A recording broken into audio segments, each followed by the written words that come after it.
दोस्तों आज हम आपको बताएंगे कि वो कौन सी चीजें हैं जिससे साइंटिफिकली आप किसी भी चीज को ज्यादा से ज्यादा देर तक याद रख सकते हैं। दोस्तों सबसे पहले हम देखते हैं कि हम किसी भी चीज को भूलते कैसे हैं। एबिंगहाउस एक जर्मन साइकोलॉजिस्ट थे जिन्होंने हमें ये कर्व दिया था जिसे हम बोलते हैं फॉरगेटिंग कर्व। ये कर्व बोलता है कि कोई भी कॉन्सेप्ट या इंफॉर्मेशन पढ़ने के 1 घंटे के बाद आप उस चीज का 56% डेटा भूल चुके होंगे, यानी 1 घंटे के बाद अब आपको सिर्फ 44% डेटा याद है। 1 दिन के बाद आपको उसमें से आधा भी याद नहीं होगा, सिर्फ 33% याद होगा, और 30 दिन के बाद आपको सिर्फ 1/5 ही याद होगा। अगर हम इसे स्टडी के सिनेरियो में कंपेयर करें तो ये बहुत ही शॉकिंग चीज है कि कैसा दिमाग है हमारा। हम 1 ही घंटे में 50% से भी ज्यादा भूल चुके होंगे। क्या ये टॉपर्स के साथ भी होता है? लेकिन अगर इसे हम अपनी लाइफ की प्रॉब्लम्स के साथ कंपेयर करें तो कोई भी बुरी चीज जो हमारे साथ हुई है, हमारी क्लोज रिलेटिव की डेथ या कोई भी बुरा इमोशन, उन केसेस में हमारे दिमाग की यही कैपेबिलिटी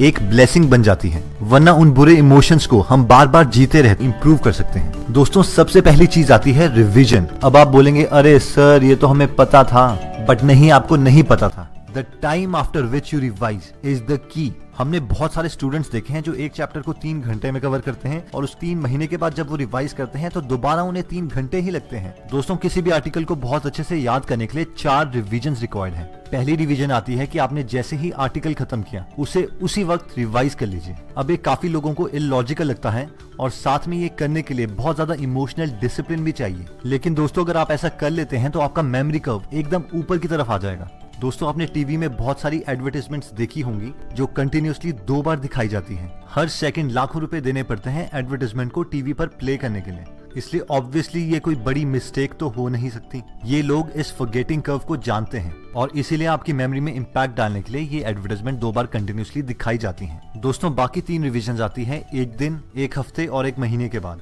और ऑब्वियसली एग्जाम से जस्ट पहले तो रिवीजन करनी है ही। दोस्तों नेक्स्ट मेमोरी टिप आती है कि किसी को पढ़ाना। दोस्तों अगर आप ये बहुत ही फेमस लर्निंग पिरामिड देखें तो इसमें आप देखेंगे कि आपको सबसे कम समझ आता है सिर्फ लेक्चर सुनने से, और सबसे ज्यादा याद रहता है किसी को पढ़ाने से, क्योंकि जब भी आप किसी को जेन्युइनली दिल से पढ़ाते हो तो आप सारी की सारी चीजें रिकॉल करते हो, और जो कॉन्सेप्ट आपको पहले से उतना क्लियर भी नहीं था वो भी कॉन्सेप्ट आपको बहुत ज्यादा क्लियर हो जाता है। शायद हमारे बुजुर्ग भी इस लर्निंग पिरामिड को समझते थे, उन्होंने इसलिए ये बात कही कि ज्ञान बांटने से बढ़ता है।